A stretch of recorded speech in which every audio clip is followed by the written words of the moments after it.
ഈശോ മിശിഹായിക്ക് സ്തുതിയായിരിക്കട്ടെ. ഈശോയേറ്റ സ്നേഹിക്കപ്പെട്ട സഹോദരരെ, പുതോച്ചാടന അനുഭവ പാഠങ്ങളുടെ 71ാമത്തെ സെഷനിലേക്ക് ഈശോയുടെ നാമത്തിൽ ഹൃദ്യമായ സ്വാഗതം. Hallelujah, hallelujah. കഴിഞ്ഞ 2-3 സെഷനുകളായിട്ട് ഞാനൊരു യുവാവിൻ്റെ അനുഭവം പങ്കുവെച്ചുകൊണ്ടിരിക്കുകയാണല്ലോ.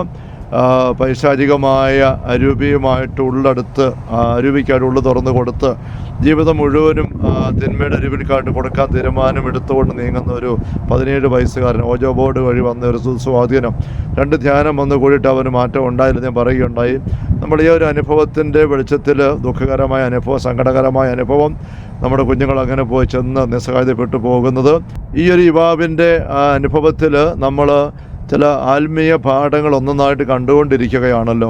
ആ യുവാവ് 2ാമത്തെ പ്രാവശ്യം ധ്യാനത്തിന് വന്നപ്പോൾ, ആദ്യത്തെ പ്രാവശ്യം വന്നു, അവസാനത്തെ ബഹിഷ്കരണ ശുശ്രൂഷ വലിയ ബഹളമുണ്ടാക്കിയത് ഞാൻ പറഞ്ഞിരുന്നല്ലോ. പിറ്റേ ദിവസം അവനും പോയി ഒരു മാസം മുഴുവൻ പ്രാർത്ഥിച്ചൊരുങ്ങിയിട്ട് വരാൻ പറഞ്ഞ് വിട്ടു. മാതാപിതാക്കൾ അവനെ കൊണ്ട് പോയി. പിറ്റേ മാസം ധ്യാനത്തിന് വന്ന് ഞാൻ അവനെ കണ്ട് സംസാരിച്ചു. അപ്പോൾ അവൻ പറഞ്ഞ ഒരു കാര്യം എനിക്ക് ഒരു വലിയ കൗതുകം ഉണ്ടാക്കി, പിന്നീട് ഞടുക്കം ഉണ്ടാക്കി. അവൻ പറഞ്ഞ എന്നോട്, അച്ഛാ, കഴിഞ്ഞ പ്രാവശ്യം ധ്യാനത്തിന് വന്നപ്പോൾ അതിന് അവസാനത്ത് ഞാൻ കുറച്ച് ബഹളമുണ്ടാക്കി, അച്ഛന് ബുദ്ധിമുട്ടുണ്ടാക്കിയെന്ന് എനിക്ക് മനസ്സിലായി, ഞാൻ അറിയുന്നുണ്ട്.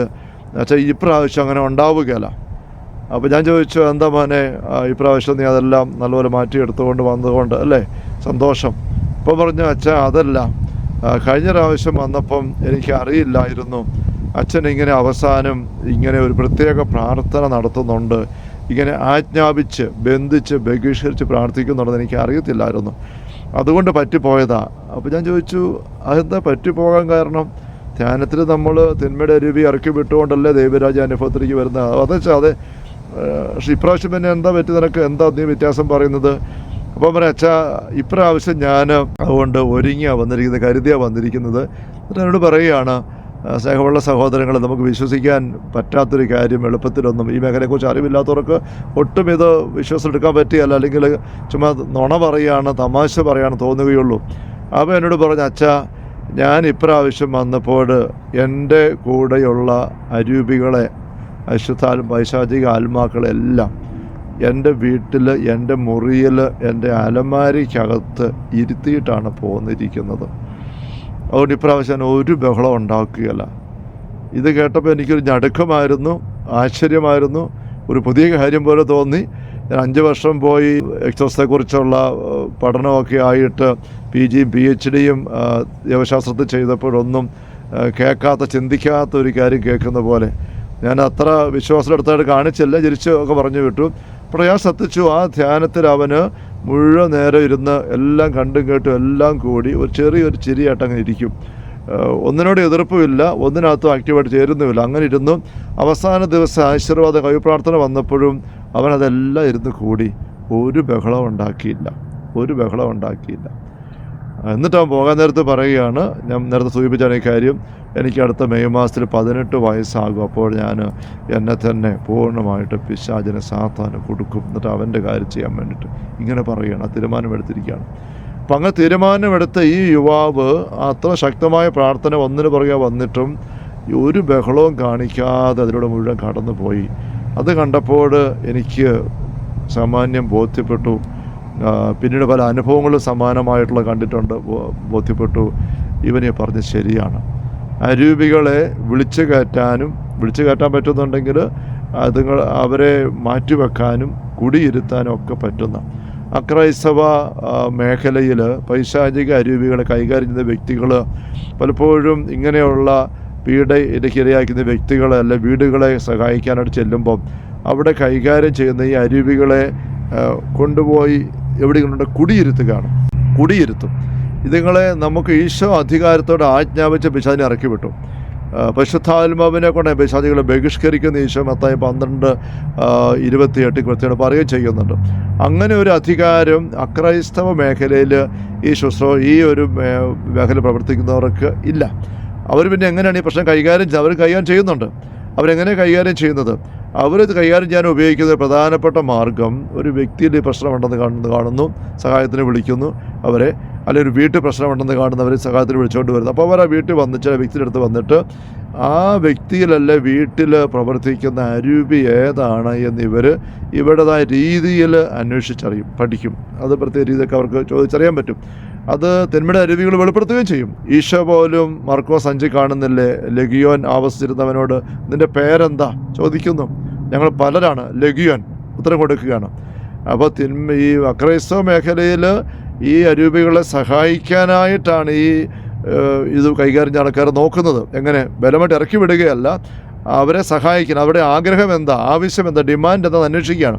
അപ്പോൾ അവർ പേര് പറയും, ശരിക്കും നിർബന്ധമില്ലൊരു പക്ഷേ അവരുടെ ആവശ്യം എന്താണെന്ന് പറയും. ഞങ്ങൾക്ക് ഈ വീട്ടിൽ, ഈ കുടുംബത്തിൽ, ഈ വ്യക്തിയുടെ മേൽ അധികാരം വേണം. അങ്ങനെയൊക്കെ പല കാര്യമായിരിക്കാണ് പറയാൻ പോകുന്നത്.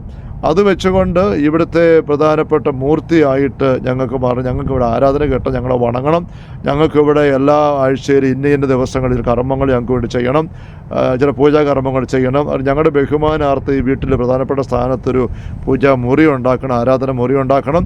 അല്ലെങ്കിൽ ഈ പറമ്പിൻ്റെ പ്രധാനപ്പെട്ടൊരു ഭാഗത്ത് ഞങ്ങൾക്ക് വേണ്ടിയിട്ടൊരു കാവ് പോലെ ഉണ്ടാക്കണം. അവിടെ എന്നിട്ട് ഞങ്ങൾ അവിടെ വരിക്കും. അവിടെ വന്നിട്ട് എല്ലാ ആഴ്ചയിലും ഇന്ന ദിവസങ്ങളിൽ, അല്ലെ ഇന്ന മാസം ഇന്ന ദിവസങ്ങളിൽ ഇന്ന രീതിയിൽ ഞങ്ങൾക്ക് വേണ്ടി ചില കർമ്മങ്ങൾ ഇതിനെ ബഹുമാനിക്കണം. ഇങ്ങനെയൊക്കെയുള്ള കുറേ കാര്യങ്ങളായിരിക്കും ഇവിടെ പറയാൻ പോകുന്നത്. ഇത് അറിയുന്ന ഈ കൈകാര്യം ചെയ്യുന്ന വ്യക്തികൾ, കുടുംബാംഗങ്ങളും ഇവിടെ ഈ കാര്യം പറയും. അപ്പോൾ അവർ പൂർണ്ണ മനസ്സിൽ സമ്മതിക്കും. അങ്ങനെ സമ്മതിച്ച് കഴിയുമ്പോൾ അതിൽ കർമ്മങ്ങളൊക്കെ ചെയ്തിട്ട് ഈ വ്യക്തിയിലുള്ള അരൂപിയെ, ആ കുടുംബാംഗത്തിലുള്ള അരൂപിയെ ഈ പറഞ്ഞ ആൾക്കാർ വിളിച്ച് പുറത്തിറക്കി അവിടെ കൊണ്ട് ഇരുത്തുകയാണ്. ഇങ്ങനെയുള്ള പരിപാടി ചെയ്യുന്ന ഒരു പശ്ചാത്തലത്തിലാണ് ഈ പിശാചിനെ പിടിക്കുക എന്നൊരു പറച്ചിൽ തന്നെ നമുക്ക് സമൂഹത്തിൽ വന്നിരിക്കുന്നത്. പിശാചിനെ പിടിക്കുന്ന അച്ഛൻ എന്നൊക്കെ പലപ്പോഴും നമ്മൾ കേൾക്കാറുണ്ട്, പറയാറുണ്ട്. പിശാചിനെ പിടിക്കുന്ന അച്ഛനാണ്. ശരിക്കും നമ്മൾ ഒരിക്കലും ക്രൈസ്തവ കാഴ്ചപ്പാടിൽ, വിശുദ്ധ ഗ്രന്ഥ ശൈലിയിൽ പിശാചിനെ ഒരിക്കലും പിടിക്കാറില്ല. പിശാചിനെ ഇറക്കി വിടുക ചെയ്യുന്നത്, ഇറക്കി വിടുന്നു, ഒരിക്കലും പിടിക്കാറില്ല.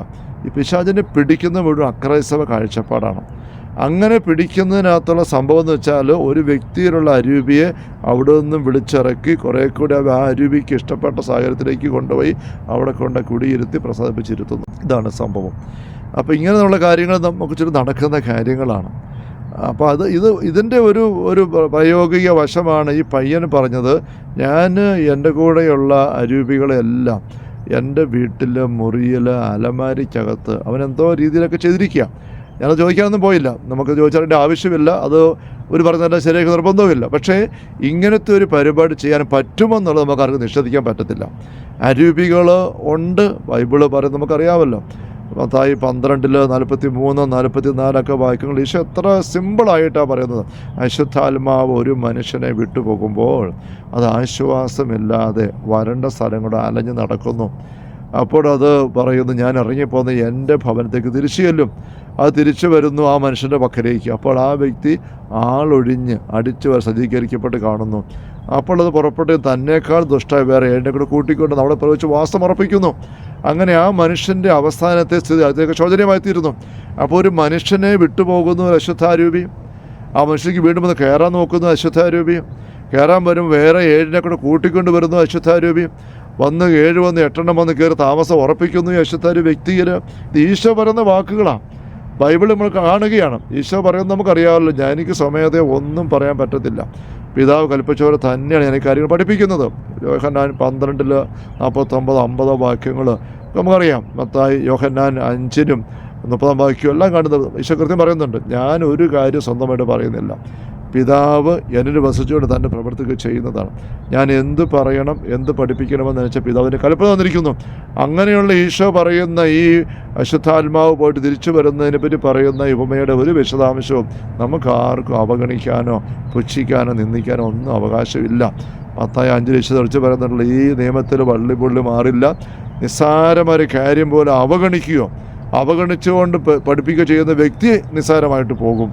നമുക്കാർക്കും വചനത്തിൽ ഈശോ വെളിപ്പെടുത്തിയ കാര്യങ്ങൾ അവഗണിക്കാൻ അനുവാദമില്ല. ഈശോ വെളിപ്പെടുത്തിയ മാത്രമല്ല ചെയ്തതും അനുവർത്തിച്ചതും എന്ന് മാത്രമല്ല അപ്പസ്തലന്മാർക്ക് അധികാരം കൊടുത്ത് കൽപ്പിച്ചു ചുമതല ഏൽപ്പിച്ചതുമായ കാര്യമാണ് പിശാചിനെ ബഹിഷ്കരിക്കുന്ന മേഖല. അതിൻ്റെ ചില പ്രത്യേകമായ ആത്മീയ ഉൾക്കാഴ്ചകളാണ് നമ്മൾ ഉൾക്കൊണ്ടുകൊണ്ടിരിക്കുന്നത്, പാഠങ്ങളാണ് പഠിച്ചുകൊണ്ടിരിക്കുന്നത്. നമുക്കിതിൻ്റെ വ്യക്തത നമുക്ക് എടുക്കാനായിട്ട് സാധിക്കട്ടെ. അപ്പോൾ തിന്മയുടെ അരുവികൾ വന്ന് കയറാതെ നമ്മൾ സൂക്ഷിക്കുക എന്നുള്ളത് ദൈവത്തിൻ്റെ സാന്നിധ്യം കൊണ്ട് നിറഞ്ഞ് നീങ്ങുമ്പോൾ നമുക്ക് സാധിക്കുന്നു. തിന്മയുടെ അരുവി ഇറക്കി വിടാൻ പറ്റുമെന്നുള്ള വെച്ച് പഠിപ്പിക്കുന്നതും ഈ ഒരു പയ്യൻ്റെ പങ്കുവെക്കലോട് നമ്മൾ ഒരു പാഠമായിട്ട് തിരിച്ചറിയുകയാണ്. Hallelujah, hallelujah. കർത്താവ് യേശു മിശിഹായുടെ സമൃദ്ധമായ കൃപയും അനുഗ്രഹങ്ങളും പിതാവായ ദൈവത്തിൻ്റെ അവനനീയമായ സ്നേഹവും പരിശുദ്ധാത്മാവായ ദൈവത്തിൻ്റെ നിരന്തരമായ സാന്നിധ്യ സഹവാസ സ്നേഹമുള്ള സഹോദരങ്ങളെ നാം ഓരോരുത്തരോടും കൂടെ ഉണ്ടായിരിക്കട്ടെ, ഇപ്പോഴും എപ്പോഴും എന്നേക്കും. ആമേൻ. Ave Maria, Ave Maria, Ave Maria.